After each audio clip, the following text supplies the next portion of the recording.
Assalamu alaikum, урматтуу KG каналынын катталуучулары жана жаңы бизди көрүп жаткандар KG каналына катталып видео жакса лайк басып тургула. Мен бүгүн ушул суроолорго жооп берип коеюн деп видео кылып жатам. Себеби акыркы 2-3 күндө өтө көп суроолор келди. Сөлжандын баягы тазалыгы жана эмеси боюнча, породасы боюнчачы. Өзбекстандыкы кандай, биздики кандай дешип, анан Өзбекстанда деле биз кантип баксак куттум ошондой кылып жерге эле багат. Анан кээ бирлери бар ушул өздөрү атайын сарайларды салып алып, алдын стяжка кылып багып аткандар да бар. Алар деле бирок башында жерге баккан. Жерге багып, анан кийин секин сатып, путуна туруп, астын стяжка кылып, чоң сарайларды салып багып аткандар бар. Андайлар Кыргызстанда деле бар. Бизде Кыргызстанда да азыр көбөйүп калды. Ушундай жакшы шартта баккандарчы.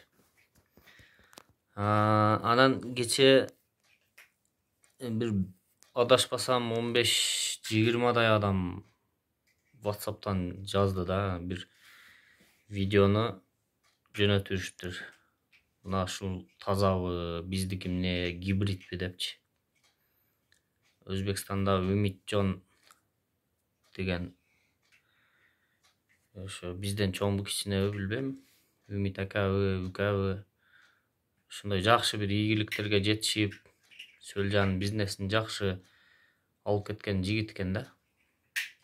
Бирок жерде багат, бизге окшоп эле жерде багат, клёнка салып, же бир чипта салып бакканын видеолор мен көрүп жүрчү элем мурда ал видеолорунчу. Ошондой эле багат, бизге окшоп эле багат. Демек, Сөлжаны биздикиндей эле. Анан бир Калифорниядан алып келип алып, анан кан аралаштырбай, таза баккан болсо, анда майыл эле. Сөлжан ошол биздин эле калифорнийский Сөлжанга эле окшош. Ошондой эле Сөлжан, ошондой эле шартта багып аткан. Азыр эми кичине ошол өзүнүн баягы өзбекче айтканда дараматын тыңдап, кичине путуна туруп, чоңойтуп ферманы, жакшы шарттарды кылып, азыр ошол бир жакшы иштерди баштап аткан экен. Мен кече жакында бир видеосун көрдүм эле, азыр дагы бир видео көрдүм да. Анан таза кандуу бул дегени билбейм, эми жерде бизге окшоп эле багып атат. Анан каягына таза кандуу, меники деле таза кандуу да. Кыргызстанда мен таркаткандардыкы бардыгы таза кандуу, мен алган адамдыкы бардыгы таза кандуу. Биздики деле ошондой эле иштеп атат, одон эч кыжалат болуштун кереги жок. Ошончолук жыштыкта ошондой банандын коробкасына салып, биз дагы сала турган болсок, биздики дагы ошончолук убакытта жеп бүтөт. Анан дагы эмне дейин дедим. Так.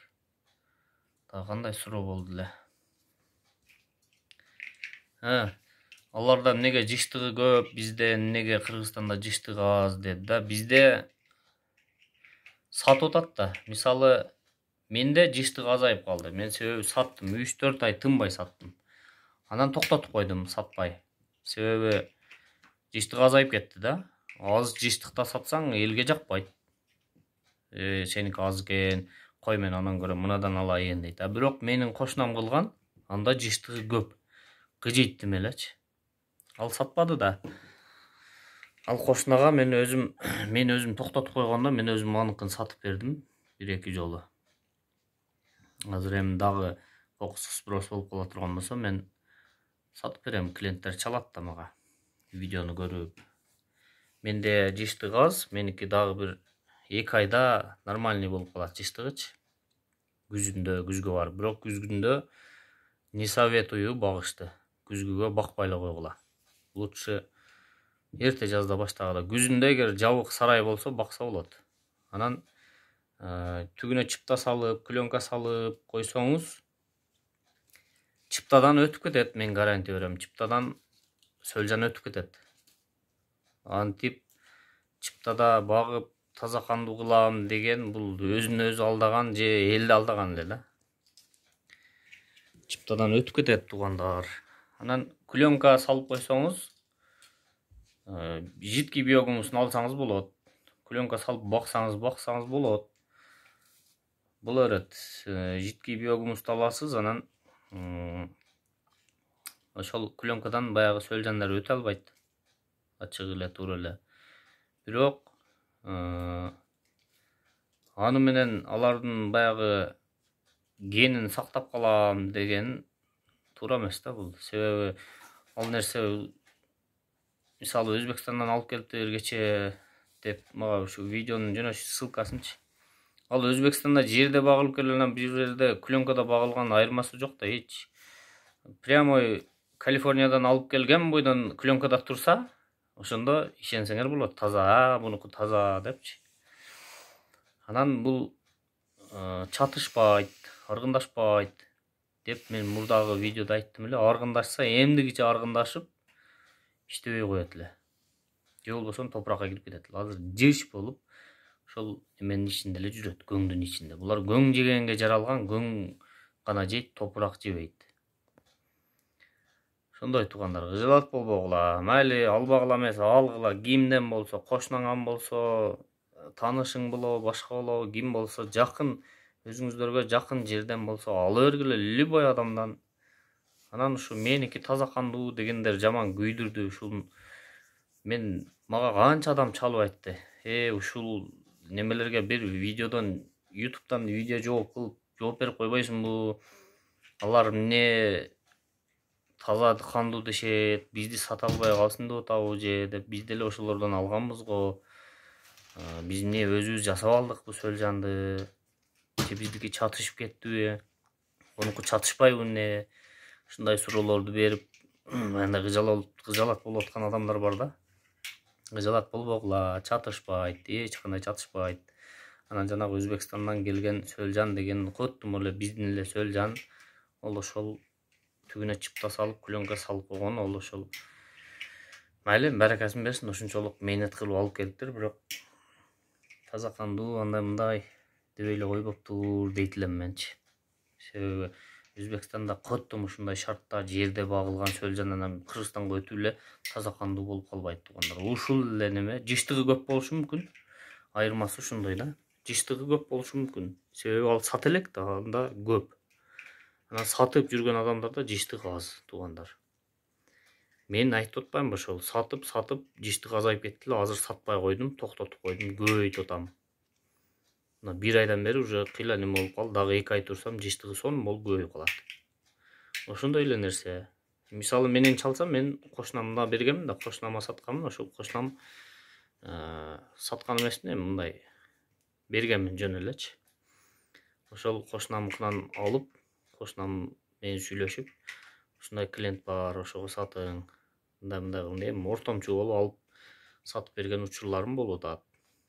Анан бирөө жеринде сурап калса, менде бар, айтып кой деген болсо, ошолордукун жөнөтөм. Мисалы, Оштон туруп, Ошто издеп аткандар болсо, чалсаңыздар болот. Мен кимде сөлжандар бар, кимдики көп жыштыгы билем, өзүм тааныган, өзүм билген адамдарга жөнөтүп, ошолордон алыңыз деп кеңеш берип атам. Анан буюрса мен эми ушу бойдон жазында сатам, Кудай кааласа. Азыр өзүм көбөйтүп атам. Биогумус чыгарып. Бул бизнестин келечеги жөнүндө дагы 1-2 суроо бердиле. Бул бизнестин келечеги чоң туугандар. Бизнес кылбайм деп жөн эле үйүңүздүн алдына деп баштай бериңиз дагы.